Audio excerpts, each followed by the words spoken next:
Всем привет, меня зовут Анастасия, это канал о Турции и жизни в горной деревне. У нас на дворе ноябрь месяц, дело идет к зиме, и где-то уже идут снега, снегопады, но у нас в Измире, как вы видите, мы ходим в летних маечках. У нас жаришка, что мои растения сошли с ума, помидоры и клубника начали у меня цвести. Вот она, моя клубничка, пожалуйста, начала цвести. Скоро будем клубничку есть.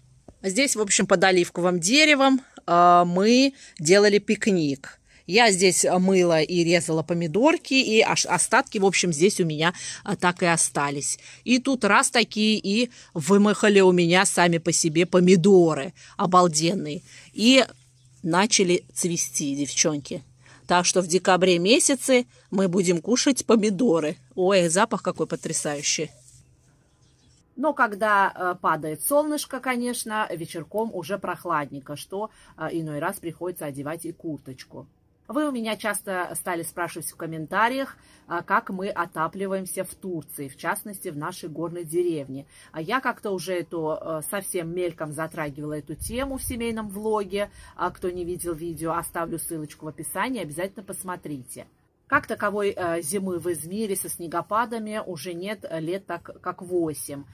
Здесь, на Эгейском побережье, климат очень благоприятный для здоровья, особенно здесь у нас в горной деревне, для тех людей, которые мучаются хроническими заболеваниями, связанными с верхними дыхательными путями. Например, я последние 10 лет мучилась аллергической астмой, каждый год она у меня выходила, мне приходилось пить лекарства, брызгалки, но после того, как я переехала в деревню, уже последние 2 года меня эта астма совершенно не беспокоит. Я уже забыла, что это такое.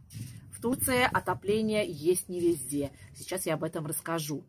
У нас в Измире есть несколько видов отопления. Например, это дуал-газ, газовое. Это приходит с дома-управления человек, который берет со всего дома жилого комплекса, сколько этажей, там дом 2, 4, 5, и берет у всех разрешение, и если все жители согласны, то проводятся туда трубы к каждой квартире, и в каждой квартире будет стоять свой счетчик, где будет поступать газовое тепло через металлические такие трубы ставят в каждой комнате. Но все это проводить и подключать нужно за свой счет. Стоит это очень даже недешево.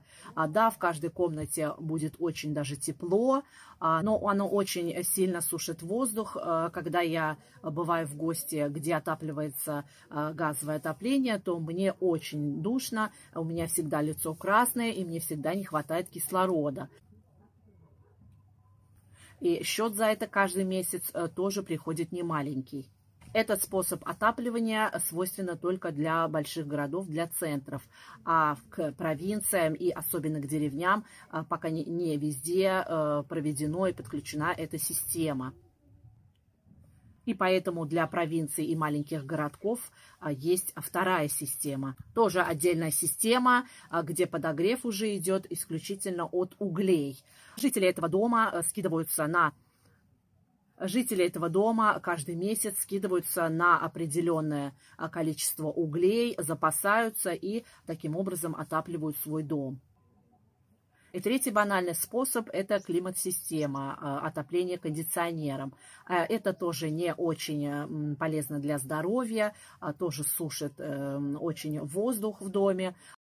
Мы специально купили Mitsubishi Electric, самый мощный и хороший кондиционер в Турции. Нам посоветовал сам кондиционерщик. И действительно, уже сколько лет, и слава богу. Но пока мы жили внизу в провинции возле моря, то там на 3 комнаты, на 3-комнатную квартиру нам довольно-таки хватало, и оно все отапливалось, было тепло. Но когда мы переехали сюда в деревню, у нас дома старые, очень такие добротные. Этот способ не работает, потому что максимум, что может нагреть, это 2 комнаты, и то только днем. А ночью мне приходится включать еще и электрический отдельный обогреватель. И вот такой электрический обогреватель. Он очень хорошо обогревает, но электричество жрет хорошо, так хорошо. А счет приходит, конечно, потом не маленький. Четвертый способ – это в основном для деревень, где используют чугунную печку на дровах. Такая интересная печь стоит у моей свекрови. В этой печи еще очень экономно в зимнее время готовить как на печи, так и внутри. Здесь есть такая штучка, как типа духовки. И экономия газа, в общем. А такая печка ставится посреди комнаты. В основном это делается в зале, где в стене делается специальная дырка, отверстие, куда проходит труба и выходит, в общем, выхлопная вся эта гадость. С таким выходом, с дыркой, в общем, в стене. А уже в летнее время собирается печка, и дырочки прикрываются, в общем, такой пластмассовой штучкой. Я бы ее сейчас вытащила, но красиво стоит, уже не буду. И так как у нас дом старый, у нас везде вот эти вот дырочки. Это у меня на кухне. Вот такая же дырочка уже в спальне, где можно тоже поставить печь. И уже третья у нас стоит в бане, где тоже можно поставить печь. А у нас в деревне такие печи отапливаются оливковыми дровами, то есть оливковых деревьев. Такие дрова горят очень долго, потому что выделяют свое масло оливковое. Также, если нет возможности приобрести дров, например, у инвалидов, у старых бабушек, которых нет возможности пойти нарубить, то государство им предоставляет бесплатный уголь. Но если не знать меру и не знать количество угля, сколько нужно бросать, то это может обернуться трагедией, как и получилось у нас.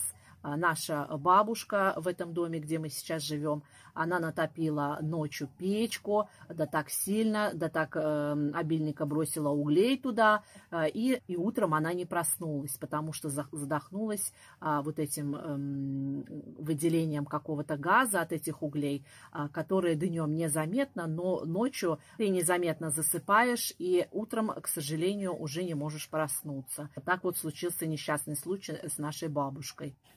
Проблема в том, что вовремя не прочистили эту трубу и проход с дыркой, и через нее стал выходить этот смертельный запах. В Турции в кафешках, в ресторанах всегда есть уличная зона, где турки очень любят сидеть семьями, с друзьями, в общем, и отдыхать на воздухе. И неважно, какое время года, пусть то лето, либо зима. Поэтому в кафешках всегда есть теплые пледики, чем накрыться. И прямо на уличных зонах, на стенах, в кафешках, в ресторанах стоят как прожекторы электрические печки. А также в последнее время я стала замечать, что продают специальные столики, где внизу уже встроенная такая электрическая печка. Ты сидишь за столом, и где твои ножки не мерзнут, и им очень тепло. А последнее время очень стало популярно у нас здесь в Турции, это электрические одеяла, которые я, например, не рискну ими пользоваться, я в этом плане трусиха, потому что ночью где-то там проводка не то что-то будет или еще что-то, я, в общем, такие вещи боюсь. Но моя подруга Виктория, вы уже ее видели, знаете, она себе купила такое одеяло. Она им очень довольна, в восторге, и зимой как раз-таки она им очень хорошо греется. Также в последнее время в Турции, в основном среди молодежи, очень популярны это грелки. Очень похожи на наши советские, только уже замороченные, навороченные, в общем. Очень удобная вещь, можешь взять ее в дорогу, либо дома, под себя так положил, укрылся, и тоже тебе тепло. И новый навороченный способ, о котором я совсем недавно узнала. Пошли мы с мужем к семейным друзьям, там он разговаривает со своим другом, и, в общем, тот ему рассказывает: ты знаешь, говорит, у нас появилась новая технология отопления, это паровое отопление, или водяной, или как оно, в общем, правильно скажите, сейчас вы поймете. Там, говорит, в общем, ставят дома чугунные трубы, и через эти трубы, говорит, идет горячая вода, которая отапливает весь дом. И мой муж у него спрашивает, а откуда, говорит, берется эта горячая вода? Наверное, какой-то котел должен, говорит, где-то стоять. И я такая не выдержала, девочки, вклинилась в разговор. И говорю, сейчас я вам объясню, что это за система. У нас, говорю, было это отопление в Советском Союзе, когда я была маленькая, говорю. Был специальный, отдельная такая, как мини-заводик, я говорю. И там стоял огромный большой котел, который обогревал наш, например, говорю, военный городок, где работали специальные люди, помню, по дежурству, там днем и ночью всегда кто-то оставался, чтобы следить за этим котлом. И, говорю, через вот этот котел горячая вода поступала к нам в трубы. Так что вот такие интересные способы в Турции. Расскажите мне, пожалуйста, в комментариях, откуда вы и как отапливаетесь зимой. Мне будет очень интересно. Если вам было полезно это видео, обязательно поставьте лайк и поделитесь с ним с друзьями. И оставьте комментарий, потому что ваше мнение для меня очень важно.